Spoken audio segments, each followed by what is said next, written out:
Dear students, now we are going to talk about polymorphism.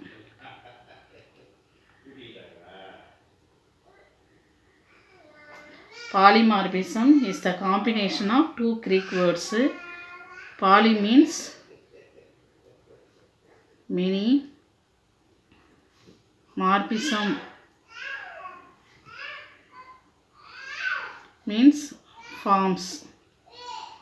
Polymorphism அப்படின்னா many forms.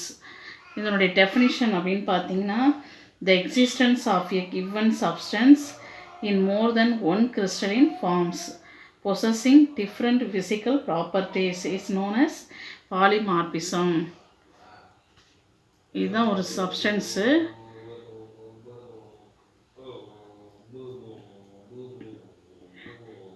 நிறைய components R substance combines ஆகி one crystalline ஃபார்மில் இருக்கும்.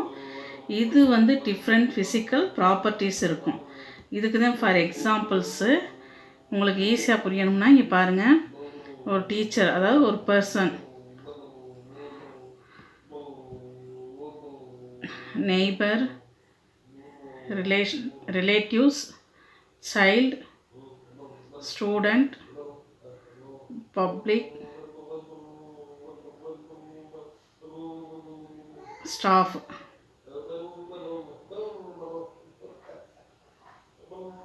ஒரு person அப்படிங்கிறவங்க அவங்களுடைய நெய்பர்கிட்ட அவங்களுடைய பிஹேவியர்ஸ் வேறு மாதிரி இருக்கும், அவங்களுடைய ரிலேட்டிவ்கிட்ட வேறு மாதிரி இருக்கும், அவங்களுடைய சைல்டுக்கிட்ட வேறு மாதிரி இருக்கும், ஸ்டூடெண்ட்கிட்ட வேறு மாதிரி பிஹேவ் பண்ணுவாங்க, பப்ளிக்கிட்ட வேறு மாதிரி பிஹேவ் பண்ணுவாங்க, அவங்களோட ஒர்க் பண்ணுற ஸ்டாஃப்கிட்ட வேறு மாதிரி பிஹேவ் பண்ணுவாங்க.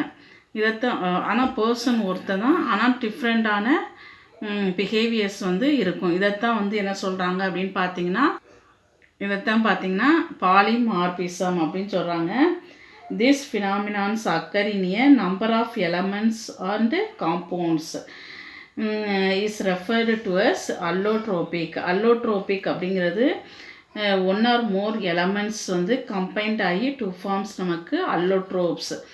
த existence of two or more different two or more different physical forms of a chemical elements, அதுதான் that is called allotropes அப்படின்னு சொல்கிறாங்க. each polymorphic forms constitute a separate phase அப்படின்னு சொல்கிறாங்க. the temperatures at which one form change into another form at a given pressure is known as transition temperatures. for examples பார்த்தீங்கன்னா rhombic sulfur,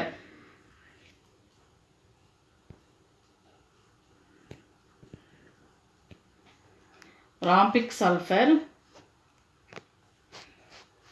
when heated under a pressure in 1 atmosphere two forms. One form is changed into another form, monoclinic sulfur.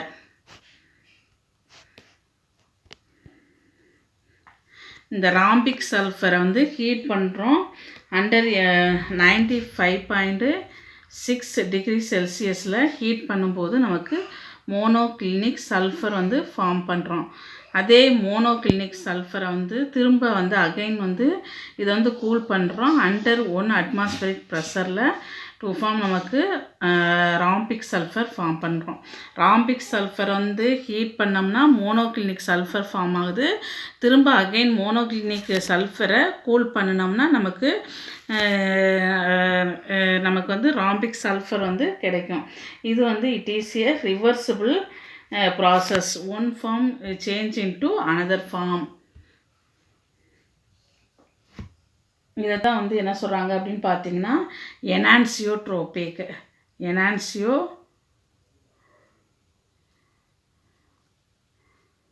எனான்சியோட்ரோபிக் அப்படின்னு சொல்கிறாங்க.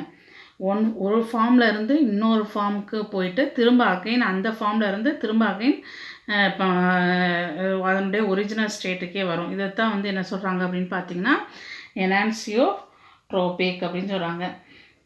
இன் some கேசஸில் பார்த்தீங்கன்னா polymorphic forms do not undergo reversible transformation one form into another form. இதுக்கு examples என்ன சொல்கிறாங்க அப்படின்னு பார்த்தீங்கன்னா diamond can be converted into graphite. Diamond வந்து கிராஃபைட்டாக கன்வெர்ட் பண்ணலாம், திரும்ப அகைன் கிராஃபைட்டை வந்து டைமண்டாக கன்வெர்ட் பண்ண முடியாது. இது வந்து it is a not reversible process. இதை வந்து என்ன சொல்லுவாங்க அப்படின்னு பார்த்தீங்கன்னா மோனோட்ரோபிக். இது வந்து மோனோட்ரோபி. இது வந்து is not a reversible transformation. அதை வந்து மோனோட்ரோபிக். இதுக்கு இன்னொரு எக்ஸாம்பிள்ஸ் என்ன சொல்கிறாங்க அப்படின்னு பார்த்தீங்கன்னா ஒயிட் பாஸ்பரஸ் வந்து can be readily transformed into red பாஸ்பரஸாக மாற்ற முடியும் அண்டர் சூட்டபிள் கண்டிஷன்ஸில். ஆனால் இதே திரும்ப என்ன செய்ய முடியாது, திரும்ப வந்து ரெட் பாஸ்பரஸை ஒயிட் பாஸ்பரஸாக கன்வெர்ட் பண்ண முடியாது. Which cannot be reversibly transformed into one form into another form. This is called, அது வந்து மோனோட்ரோபிக் அப்படின்னு சொல்கிறாங்க. இதுதான் ஸ்டூடெண்ட்ஸ் பாலிமார்பிசம். நெக்ஸ்ட்டு நம்ம பார்க்க போகிறது வந்து two component systems. Two component சிஸ்டத்துக்கு எக்ஸாம்பிள்ஸ்ன்னு பார்த்தீங்கன்னா உங்களுக்கு சிலபஸில் இருக்கும் lead silver system, potassium iodide water system, third one பார்த்தீங்கன்னா ஃபெரிக் குளோரைடு வாட்டர் சிஸ்டம். இது வந்து டூ காம்போனன்ட் சிஸ்டத்துக்கு. ஏற்கனவே ஒன் காம்போனன்ட் சிஸ்டம், அந்த சிஸ்டத்தில் ஒன்லி ஒன் காம்போனன்ட் வந்து யூஸ் பண்ணியிருப்பாங்க, அது வந்து ஒன் காம்போனன்ட் சிஸ்டம் அப்படின்னு சொல்கிறாங்க.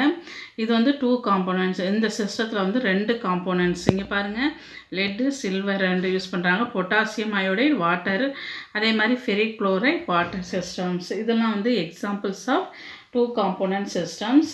இந்த டூ காம்போனன்ட் சிஸ்டம் இது வந்து two component system is applicable for reduced phase rule. ஜென்ரலாக நம்ம ஃபேஸ் ரூல்னால் என்ன அப்படின்னு பார்த்தோம். ஃபேஸ் ரூல் என்ன பார்த்துருக்கோம், F C minus P plus 2 அப்படின்னு சொல்லி பார்த்துருப்போம். இதில் வந்து 2 வேரியபிள்ஸ் இருக்கும். ஒன்று வந்து டெம்பரேச்சர்ஸ், அனதர் ஒன் வேரியபிள்ஸ் வந்து ப்ரெஷர் இருக்கும். இந்த ரெடியூஸ்டு ஃபேஸ் ரூலில் ஒன்லி ஒன் வேரியபிள்ஸ் இருக்கும். Is kept for constant pressure. அது வந்து எஃப் டேஸ் ஈக்குவல் டு, இது வந்து ரெடியூஸ்டு ஃபேஸ் ரூல் அப்படின்னு சொல்லுவாங்க, அல்லது இதை வந்து என்ன சொல்லுவாங்கன்னா condensed phase rule. F dash equal to C minus P plus 1. Two component systems. In a system of two components, when phase வந்து is equal to 1. ஜென்ரலாக நம்ம கிப்ஸ் ஃபேஸ் ரூல் பார்த்தோம்னா F equal to C minus P plus 2 அப்படின்னு சொல்லி பார்த்துருப்போம். F equal to components வந்து இங்கே ரெண்டு காம்போனன்ட்ஸ், டூ காம்போனன்ட்ங்கிறதுனால ரெண்டு காம்போனன்ட்ஸ். 2 மைனஸ் பேஸ் பார்த்தீங்கன்னா 1 plus 2 is equal to 3 variables. This means என்ன அப்படின்னு பார்த்தீங்கன்னா, this means then 3 variables must be specified in order to describe the conditions of the phase. இதுக்கு examples தான் நம்ம டூ காம்போனன்ட் சிஸ்டத்துக்கு silver lead systems, இந்த system பார்த்துருக்கோம். இதில் பார்த்தீங்கன்னா காம்போனன்ட் 2, ஃபேஸ் வந்து மினிமம் பார்த்தீங்கன்னா ஒரு ஃபேஸ் இருக்கும். ஸோ இது பார்த்தீங்கன்னா நமக்கு F equal to component 2 minus 1 plus 2 is equal to 3. இங்கே வேரியபிள்ஸ் பார்த்தீங்கன்னா 3 வேரியபிள்ஸ் இருக்குது, pressure, temperature and then composition. இதில் ப்ரெஷர் பார்த்தீங்கன்னா pressure is kept constant. So நமக்கு டெம்பரேச்சருக்கும் காம்போசிஷனுக்கும் தான் நமக்கு வந்து இந்த ஃபேஸ் டயக்ராம்ஸ் இருக்கும். ஸோ இந்த two component system is applied for reduced phase rule. அதனுடைய ஃபார்முலா தான் நம்ம F dash equal to C minus P plus 1 அப்படின்னு சொல்லி பார்த்துருப்போம். இது வந்து ஒன்லி வந்து ஈக்குலிப்ரியா பார்த்தீங்கன்னா சாலிடு ஈக்குலிப்ரியம் liquid. இதுக்கு எக்ஸாம்பிள்ஸ் இது வந்து பைனரி சிஸ்டம்ஸ் அப்படின்னு சொல்கிறாங்க. சில்வர் லெட் சிஸ்டம் வந்து பைனரி சிஸ்டம்ஸ் வந்து 2 காம்போனன்ட் சிஸ்டம். நெக்ஸ்ட்டு நம்ம பார்க்க போகிறது வந்து simple eutectic system. Simple eutectic அப்படிங்கிறது பார்த்தீங்கன்னா ஈஸிலி மெல்ட்டிங், அதை தான் வந்து யூடெக்டிக் அப்படின்னு சொல்கிறாங்க. இங்கே பாருங்கள், இந்த கிராஃப் பாருங்கள், எக்ஸ் ஆக்சிஸில் வந்து காம்போசிஷன், ஒய் ஆக்சிஸில் டெம்பரேச்சர்ஸ் இருக்கும். இது 2 காம்போனன்ட்ஸ், ஏங்கிற காம்போனன்ட்ஸும் பிங்கிற காம்போனன்ட்ஸ் இருக்குது. இந்த ஏங்கிற காம்போனன்ட்ஸ் எதை ரெப்ரசன்ட் பண்ணுது அப்படின்னு பார்த்தீங்கன்னா melting points of components A. இந்த பிங்கிறது melting points of compounds B. இது பார்த்திங்கன்னா ஏங்கிற காம்பவுண்ட்ஸில் பிங்கிற காம்பவுண்ட்ஸை வந்து கொஞ்சம் கொஞ்சமாக என்ன செய்வாங்கன்னா ஆட் பண்ணிகிட்டே இருப்பாங்க. ஸோ நமக்கு ஏங்கிற காம்போனன்ட்ஸ் என்னென்ன ஆகும் அப்படின்னு பார்த்தீங்கன்னா ஃபால் ஆகும் அலாங் த ஆக்சிஸ்ன்னு பார்த்தீங்கன்னா ஏசி, அதாவது கர்வ் வந்து ஏசின்னு ஃபார்ம் பண்ணும். இந்த கர்வுக்கு பேர் என்ன சொல்கிறாங்க அப்படின்னு பார்த்தீங்கன்னா freezing point curve of AC அப்படின்னு சொல்கிறாங்க. Freezing point curve of AC. ஏங்கிற காம்பவுண்டில் பிங்கிற காம்போனன்ட்ஸை வந்து இது வந்து ஜென்ரலாக சொல்கிறாங்க. சிம்பிள் யூடெக்டிக் சிஸ்டம்ங்கிறது வந்து ஜென்ரலாக வந்து 2 காம்போனன்ட்ஸை எடுத்துகிட்டு நமக்கு சொல்கிறாங்க. ஏங்கிற காம்போனன்ட்ஸும் பிங்கிற காம்போனன்ட்ஸ். ஏங் பீங் வந்து அன்னோன் காம்போனன்ட்ஸ், நமக்கு என்னங்கிறது தெரியாது, அதனால தான் வந்து ஏபி அப்படின்னு சொல்லியிருக்காங்க. அப்போ ஏங்கிற காம்போனன்ட்ஸில் என்ன செய்வாங்கன்னா பிங்கிற காம்போனன்ட்ஸை வந்து கொஞ்சம் கொஞ்சமாக அதனுடைய குவான்டிட்டிஸை வந்து கொஞ்சம் கொஞ்சமாக ஏங்கிற காம்பவுண்ட்ஸில் ஆட் பண்ணுவாங்க.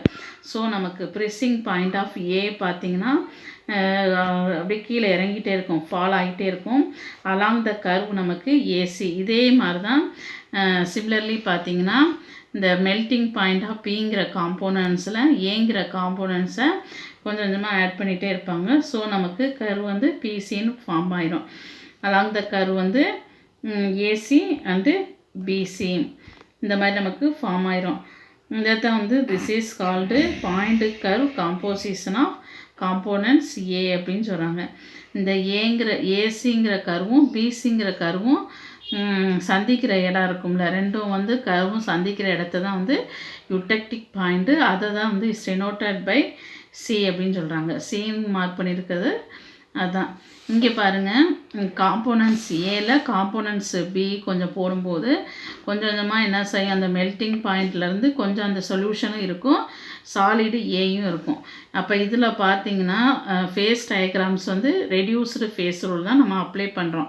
ரெடியூஸ்டு ஃபேஸ் ரூல் உங்களுக்கு என்ன சொல்லியிருக்கோம், F dash equal to C minus P plus 1 அப்படின்னு சொல்லியிருக்கோம்.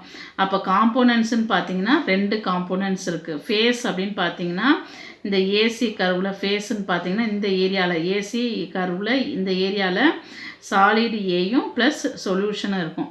So phase 2 plus 1 equal to நமக்கு என்ன கிடைக்கும் அப்படின்னா 1, அதாவது யூனிவேரியண்ட். 1ன்னு இருந்துச்சுன்னா யூனிவேரியண்ட் அப்படின்னு சொல்லுவோம், அல்லது இதை வந்து மோனோவேரியண்ட் அப்படின்னு சொல்லுவோம்.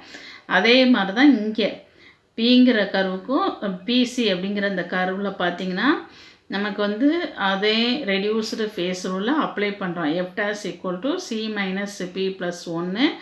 ஸோ இங்கேயும் பார்த்தீங்கன்னா degree of freedom F equal to 1, the system is univariant அப்படின்னு சொல்கிறாங்க. இங்கே பாருங்கள், அப்படியே கீழே பாருங்கள், இந்த சிங்கிற பாயிண்ட்ஸில் பார்த்தீங்கன்னா இதை தான் வந்து யூடெக்டிக் பாயிண்ட் அப்படின்னு சொல்கிறாங்க. இந்த பாயிண்டில் ஃபேஸ் ரூல் அப்படின்னு பார்த்தீங்கன்னா எஃப் டேஸ் ஈக்குவல் டு, அதாவது ரெடியூஸ்டு ஃபேஸ் ரூல் அல்லது condensed phase rule. F dash equal to C minus P plus 1. Components 2, phase பார்த்திங்கன்னா இங்கே 3 வந்துடும். ஒன்று வந்து சாலிடு ஏ, சாலிடு பி, அடுத்து கொஞ்சமாக மெல்ட் ஆகக்கூடிய சொல்யூஷன் யூடெக்டிக், அதை தான் வந்து யூடெக்டிக் அப்படிங்கிறது ஈஸி மெல்ட்டிங், அதான் வந்து யூடெக்டிக், கொஞ்சம் சொல்யூஷன் இருக்கும். ஸோ இங்கே வந்து ஃபேஸ் பார்த்திங்கன்னா 3. அப்போ F dash equal to C minus P plus 1, F dash equal to component 2 phase 3 plus 1 is equal to 0.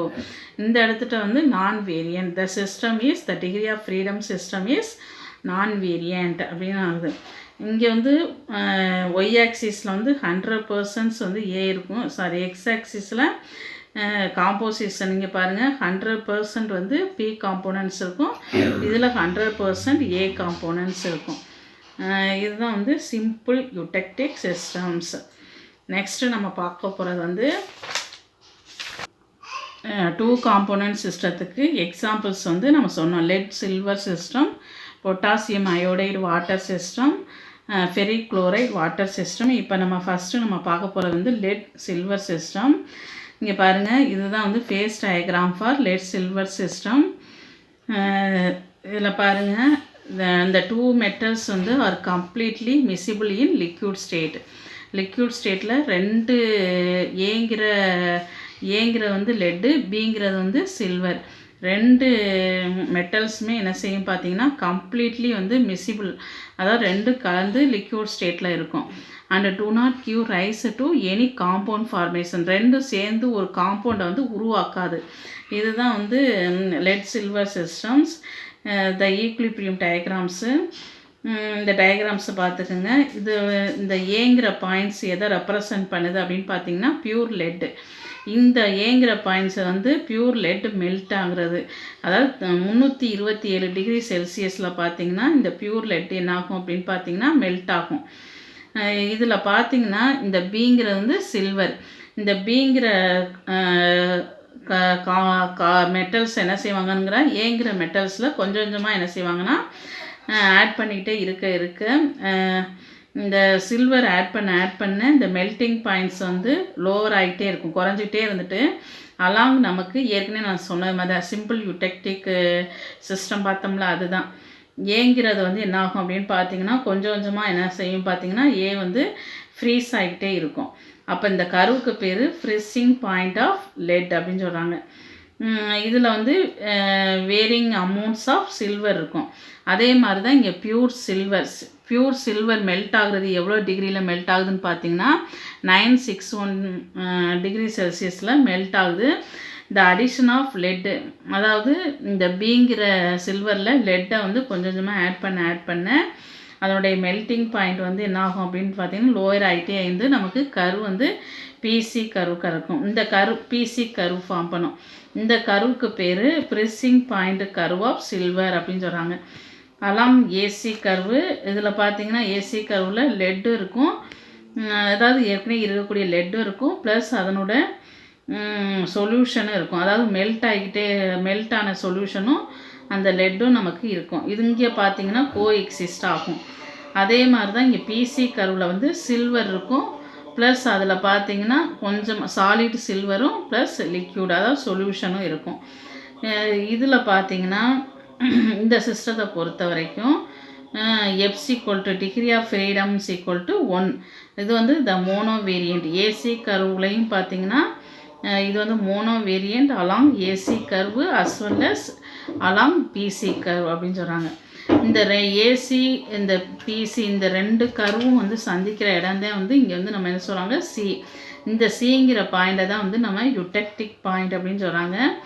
இதில் பார்த்திங்கன்னா 3 ஃபேஸஸ் ஃபார்ம் பண்ணும். எப்படி அப்படின்னு பார்த்தீங்கன்னா சாலிடு சில்வர் இருக்கும், சாலிடு லெட்டும் இருக்கும், ப்ளஸ் மெல்ட்டிங் சொல்யூஷனும் இருக்கும். இதில் பார்த்திங்கன்னா 3 ஃபேஸஸ் ஃபார்ம் பண்ணும். 3 ஃபேஸஸ் வந்து கோஎக்ஸிஸ்டாக இருக்கும். இந்த 3 ஃபேஸஸ் வந்து நம்ம வந்து ரெடியூஸ்டு ஃபேஸ் ரூலில் அப்ளை பண்ணோம்னா degree of freedom F's equal to 0ன்னு வரும். இது வந்து இன்வேரியண்ட் அப்படின்னு சொல்லுவாங்க. இது வந்து நான் வேரியண்ட் ஆர் இன்வேரியண்ட் அப்படின்னு சொல்லுவாங்க. இந்த இதில் டெம்பரேச்சர்னு பார்த்தீங்கன்னா யூடெக்டிக் டெம்பரேச்சர்ஸ் எவ்வளோ இருக்கும் அப்படின்னு பார்த்தீங்கன்னா 303 டிகிரி செல்சியஸ் இருக்கும். அதனுடைய composition of the solution of ஃபேஸ்ன்னு பார்த்தீங்கன்னா காம்போசிஷனில் 2.6% ஆஃப் சில்வர் இருக்கும். இந்த ஃபிகரில் பார்த்தீங்கன்னா நல்லா தெரியும். The phase coexisting in the various areas or regions are also shown in the figure. The phase diagram of lead silver system has a special significance in connections with the desilverization of lead. Argentiferous lead அப்படின்னு சொல்கிறது என்ன அப்படின்னு பார்த்தீங்கன்னா very small amount percentages of silver is first heated to a temperatures will above its melting points. எவ்வளோ தூரம் நம்ம இதில் heat பண்ணுறோமோ அவ்வளோ தூரம் பாயிண்ட் வந்து பி ரீச் ஆகும். திரும்ப அதை கூல் பண்ணும்போது பாயிண்ட் வந்து ஏ இது வந்து பி அப்படின்னு சொல்லி நமக்கு பாயிண்ட் ஆகும். இந்த பேர்டிஷன் ப்ராசஸ் அப்படிங்கிறது என்ன அப்படின்னு பார்த்தீங்கன்னா 2.6% ஆஃப் சில்வரும் அண்டு ரிமைனிங்ஸ் வந்து 97.4% ஆஃப் லெட்டும் இருக்கும். இந்த அர்ஜென்டிஃபெரோஸ் லெட் இதை வந்து என்ன ப்ராசஸில் சொல்லுவாங்க அப்படின்னு பார்த்தீங்கன்னா பேர்டின்சன் ப்ராசஸ் அப்படின்னு சொல்லுவாங்க. இதுதான் வந்து lead silver system. lead silver system, phase diagram for lead silver system. Thank you girls. Thank you for watching girls.